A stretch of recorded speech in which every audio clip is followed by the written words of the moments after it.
දීපල සහ ජීවිතය සම්බන්ධයෙන් ඔබ සතු ආත්මාරක්ෂාවේ අයිතිය. මේ ගැන අපි ඊට පෙර වීඩියෝ කීපයකදී සාකච්ඡා කරා. හැබැයි නීතිය කියන දේ හරියට දැනගන්න ඕන. ඒකේ සීමාවන් මොනවද කියන එක ඔබ දැනගන්න ඕන. නැත්නම් ඔබ අනතුරු. ඔබට එහෙම නැති වුණොත් බන්ධනාගාරගත කිරීමේ දඬුවමකින් දඬුවම් විඳින්න වෙන්නත් පුළුවන්. එහෙනම් මොනවද මේ ආත්මාරක්ෂාවේ අයිතිය ක්‍රියාත්මක කිරීමේ තියෙන සීමාව? මේ පිළිබඳව ශ්‍රී ලංකා දඬු නීති සංග්‍රහයේ 92 වෙනි වගන්තියේ පැහැදිලිව විග්‍රහ කරලා තියෙනවා.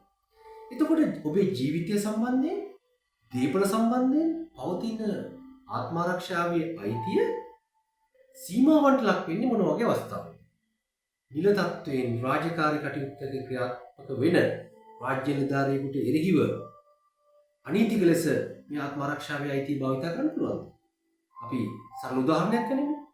නීති විරෝධී රැස්වීමක් විසිරුවා හැරීම සඳහා සත්භාවයෙන් ක්‍රියාත්මක වන පොලිස් නිලධාරියෙක් නැත්නම් ආරක්ෂක අංශ නිලධාරියෙක් යම්කිසි බලයක් යොදවනවා නීති විරෝධී රැස්වීම විසිරුවා හැරීම.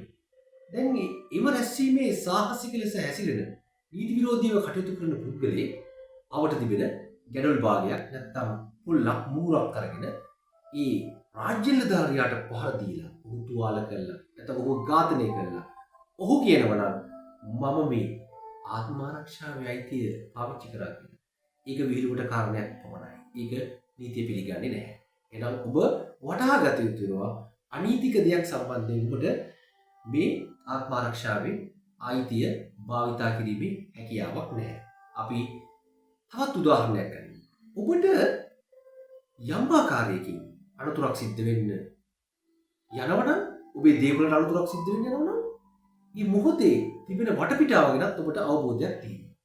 අපි හිතමු පොලිස් නිලධාරීන් කණ්ඩායමක් ඉන්න ස්ථානයකදී යම්කිසි පුද්ගලයෙක් ඔබට පහර දීමට උත්සාහ කරනවා.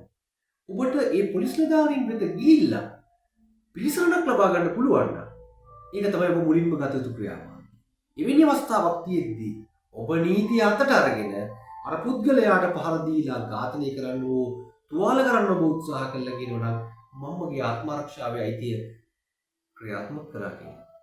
ඒක විහිළුවට කාරණයක් පමණයි. ඒ නිසා ඒ වටපිටාව හොඳින් වටහා ගත යුතු වෙනවා. ඔබට කරන්නම දෙයක් නැත්නම් පිළිසරණ ගන්න කාලය ප්‍රමාද වීම නිසා ඔබට අනතුරක් වෙන්න පුළුවන් නම් ඔබේ දේපලට අනතුරක් වෙන්න පුළුවන් නම් නැත්නම් වඩින පුද්ගලයෙක්ගේ දේපලට ඒ වැඩි කෙනෙක්ගේ ජීවිත හානියක් වෙන අවස්ථාවකදී පමණයි ඔබට මේක භාවිතා කළ හැකි වෙන්නේ. තව සරල උදාහරණයක් ගනිමු. ඔබේ නිවස ඉදිරි පිටට ඇවිල්ලා යම්කිසි පුද්ගලයෙක් ඔබට කම්බුල් පාරක් ගැහුවා කියලා. දැන් ඔබ ඒ පුද්ගලයාගෙන් මිදිලා නිවසට ගිහිල්ලා අර ඔබට ලැබිච්ච ලයිසන් තුවක්කුව අරගෙන ඇවිල්ලා ඔබ ඒ පුද්ගලයාට වෙඩි තියලා ඔබ කියනවනම් මම ආත්මාරක්ෂාවේ අයිතිය තහවුරු කරා කියලා. ඒකත් විහිළුවට කාරණයක් විතරයි. මොකද කම්බුල් පාර වැදුනට පස්සේ ඔහුගේ ග්‍රහණයෙන් මිදිලා ඔබට නිවසට යන්න අවකාශ තිබුණා නම් අන්න එතනදිම ආත්මාරක්ෂාවේ අයිතිය කියන එක ඔබට අහිමි වෙලා. ඒ කියන්නේ ඔබේ ජීවිතය වැකවරණයට ලක් වෙන තත්ත්වයට ඇවිල්ලා. ඔබ දෙවෙනි පියවර මොකද්ද ඔබ කරන්නේ? තුවක්කුව රැගෙන ඇවිල්ලා වෙඩි තබනවා. ඒ කියන්නේ ඔබ ඇසට ඇසක්, කනට කනක්, දතට දතක් කියන පරිගැනීමේ චේතනාව තමයි ඔබගේ තියෙන්නේ. එවනම් මේ චේතනාවෙන් ක්‍රියාත්මක වන අවස්ථාව තුළ ආත්මාරක්ෂාවේ අයිතිය තහවුරු වෙන්නේ නැහැ. තවත් අපි සරල උදාහරණයක් ගනිමු. ඔබේ ගෙලබැදි මාලය කඩාගෙන යම්කිසි පුද්ගලයෙක් දුවනවා. අන්න ඔබේ ගෙලබැදි මාලය කඩාගත්ත ගමන් දුවන්න පටන් ගත්ත ගමන් ආත්මාරක්ෂාවේ අයිතිය තියෙනවා. ඔබ දක්වන ප්‍රතිචාරයක් නිසා ඔහුට අනතුරක් වුණොත් ඔබට ආත්මාරක්ෂාවේ අයිතිය තියෙනවා. නමුත් පියවර කීපයක් ඉස්සරහට යනකොට රාජකාරී නියුතුල ඉන්න පොලිස් නිලධාරියෙක්ගේ ග්‍රහණයට මේ අපරාධකාරයා අහු වෙනවා. නැත්නම් අවට හිටි පිරිසගේ ග්‍රහණයට මේ අපරාධකාරයා අහු වෙනවා. දැන් අන්නේ සැනින්ම ඔබේ ආත්මාරක්ෂාවේ අයිතිය අවසන් වෙනවා. මොකද ඔබේ දේපල දැන් සුරක්ෂිතයි. ඔබට නැවත ලබා ගන්න පුළුවන්. අල්ලගෙන ඉන්න පුද්ගලයාට ඔබ ගිහිල්ලා පොල්ලකින් මුගුරකින් පහර දීලා ඔහු ඝාතනය කළා. අවසානයේ කියනවා නම් මම ආත්මාරක්ෂාවේ අයිතිය තහවුරු කරා කියලා ඒක නීතිය පිළිගන්නේ නැහැ. මොකද ඔබේ දේපල සුරක්ෂිත වෙලා අවසానයි.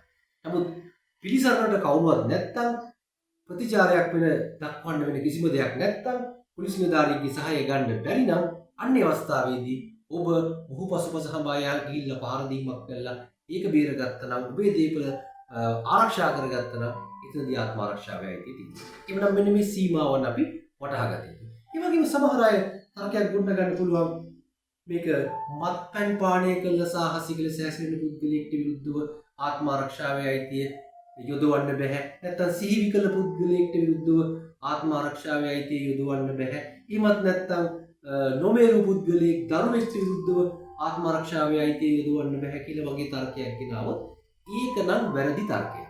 මෙතනදී අවශ්‍ය වෙන්නේ මේ පුද්ගලයාගේ නොමේරු බවද සිහිවි කළ භාවයද නැත්නම් බීමත් වෙලා හිටියද කියන එක නෙවෙයි. මොකද විශේෂයෙන්ම බීමත් වීම කියන එක අපරාධ කරන්න දෙන ලයිසන් එකකුත් නෙවෙයිනේ. එහෙමනම් ඔබේ ජීවිතයට ඔබේ දේපලට අනතුරක් ඇති වෙන්න තිබුණද කියන එක තමයි එතෙන්දි සලකා බලන්න වෙන්නේ. එතෙන්දි සාධාරණ ප්‍රතිචාරයක් දක්වනකොට මේ පුද්ගලයාගේ වයස කොච්චරක්ද, මේ පුද්ගලයා සිහිවි කළ පුද්ගලයෙක්ද, මේ පුද්ගලයා බීමත්ව සිටියද නැත්නම් මත්ද්‍රව්‍යකින් මත්භාවයට පත්වල හිටියද කියන කාරණා වැදගත් වෙන්නේ නැහැ. නමුත් ඔබ මේ සීමාව වටහාගෙන අවශ්‍ය පමණට ප්‍රතිචාර දැක්විය යුතුයි. සුළු ඉන්සනයකට දැඩි ප්‍රතිචාරයක් දැක්වුවොත් එතන ආත්ම ආරක්ෂාවේ අයිතිය අහිමි වෙන්න පුළුවන්.